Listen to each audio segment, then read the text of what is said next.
안녕하세요. 자, 오늘 제30강 정보사회와 바이러스에 대한 부분입니다. 시험 문제가요, 매번 나온다고 보셔도 됩니다. 굉장히 많이 중요한 부분이에요. 장점이라고 할 수 있죠. 여러분들이 한 번만 읽어보셔도 시험 문제를 풀 수 있습니다. 굉장히 쉽게 나와요.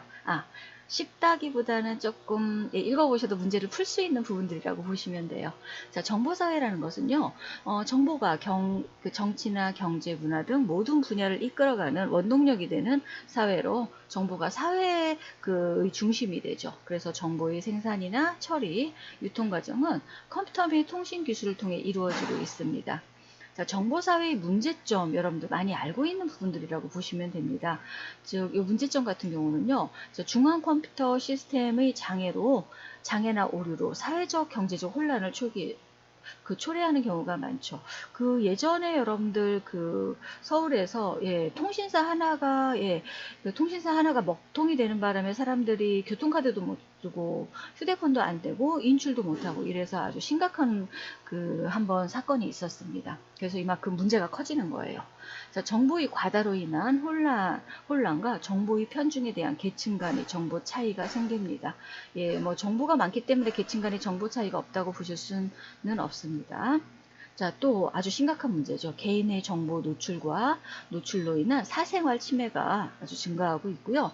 자, 인간관계에서 유대감이 약화되고 있죠. 인간의 고유 판단 능력이 상실되고 있습니다.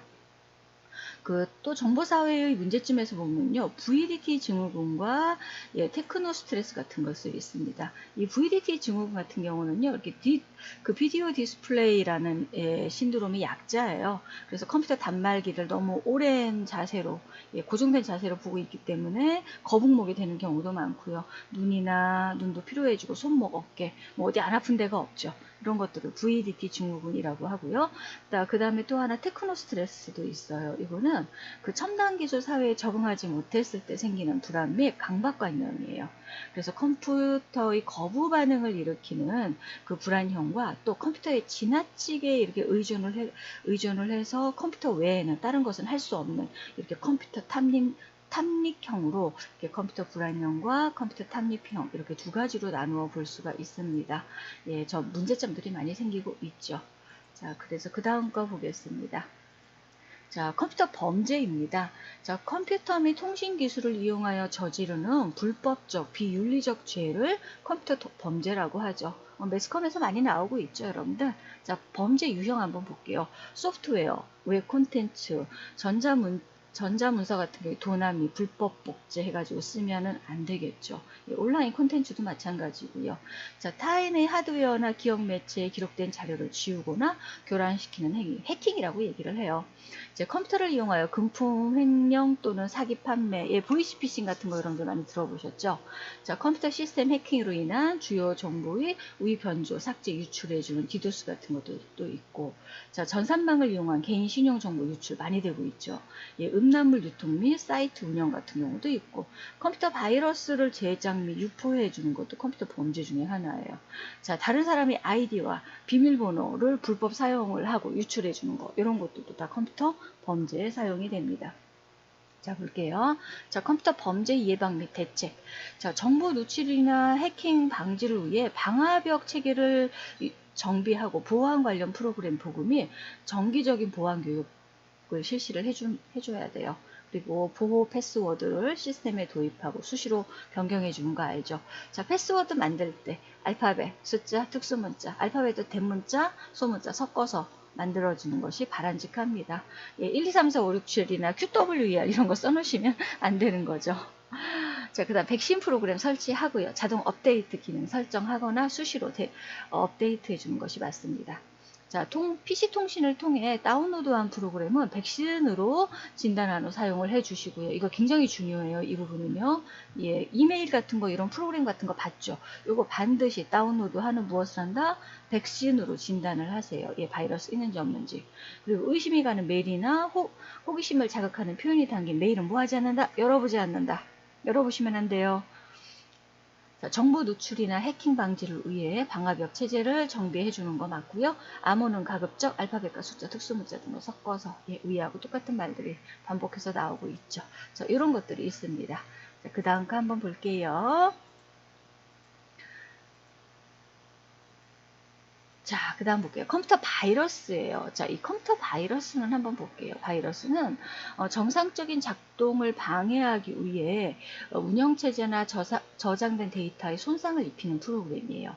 바이러스의 기능적 특징으로는 자, 복제 기능 있죠. 은폐 기능 있죠. 파괴 기능이 있어요. 자, 바이러스는 보통 소프트웨어 형태로 감염돼요.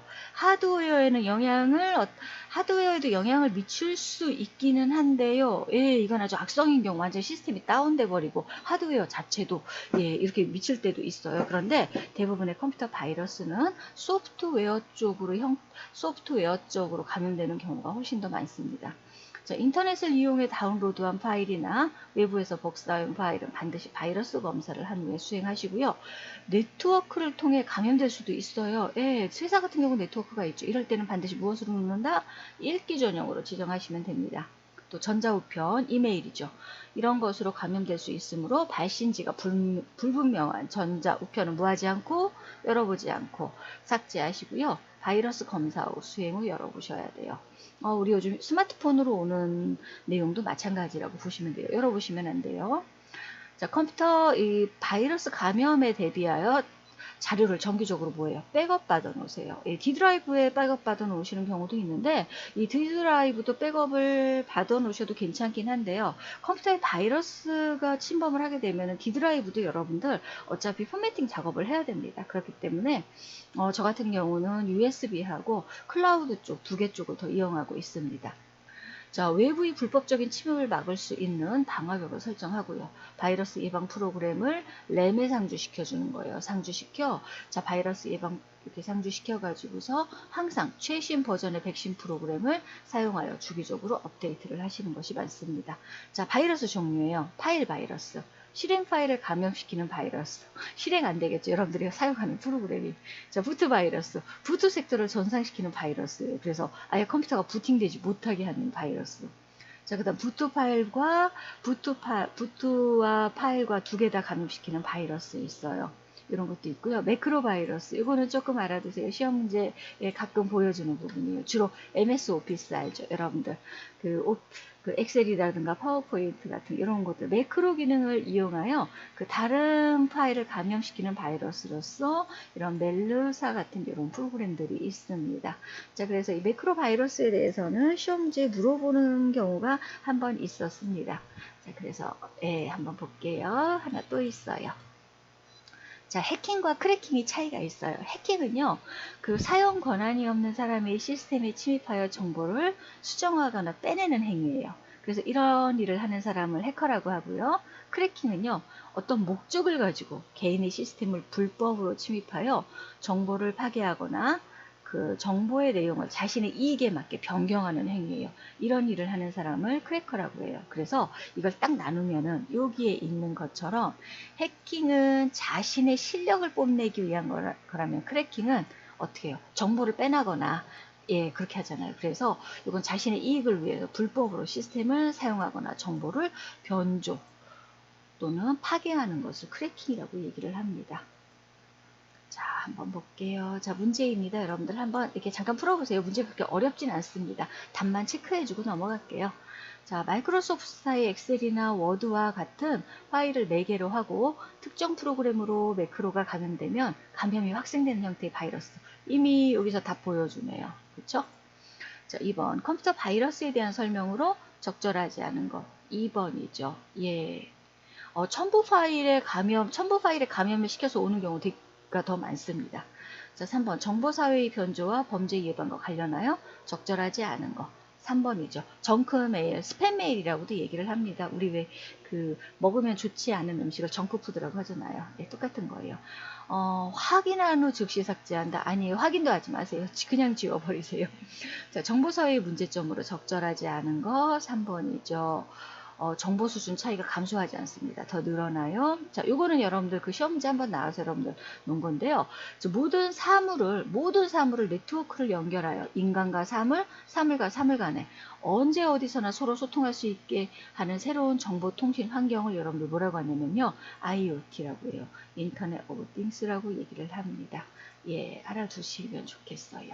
시험 문제에서 물어봐요. 길게도 물어보고 짧게도 물어보더라고요. 6번 볼게요. 자, 컴퓨터 범죄 유형에 해당하지 않는 거라고 볼게요. 자, 이거죠. 자, 7번 보겠습니다. 자, 윈도우즈에 포함되어 있는 백신 프로그램으로 스파이웨어 및 그 밖의 원치 않는 소프트웨어로부터 컴퓨터를 보호할 수 있다. 이거 뭐냐면요, 여러분들 윈도우즈 디펜더라고 얘기를 합니다. 윈도우즈에 포함되어 있는 백신 프로그램이에요. 8번. 자, 컴퓨터 사용 시 사용할 수 있는 바이러스 감염에 대한 예방법으로 적절하지 않은 거 뭘까요? 4번이죠. 디스크 정리는요, 여러분들 컴퓨터 속도를 빠르게 하기 위해서 해주는 거예요. 자, 9번 컴퓨터 범죄 예방과 대책에 관한 설명으로 옳지 않은 거 2번입니다. 왜 자꾸 확인한다고 나올까요? 자, 10번 정보사회의 특징으로 적절하지 않은 거 4번이죠. 자, 한 문제 남았어요. 볼게요. 자, 컴퓨터 바이러스 예방법으로 가장 거리가 먼 거. 자, 3번이에요. 계속 비슷한 문제들이 나오죠. 일단은요, 첨부된 파일은요, 꼭 바이러스 검사를 하고서 열어보시기 바랍니다. 예. 그리고 의심 가는 파일은 절대로 열지 마시고요. 자, 오늘은 여기서 수업 마치겠습니다.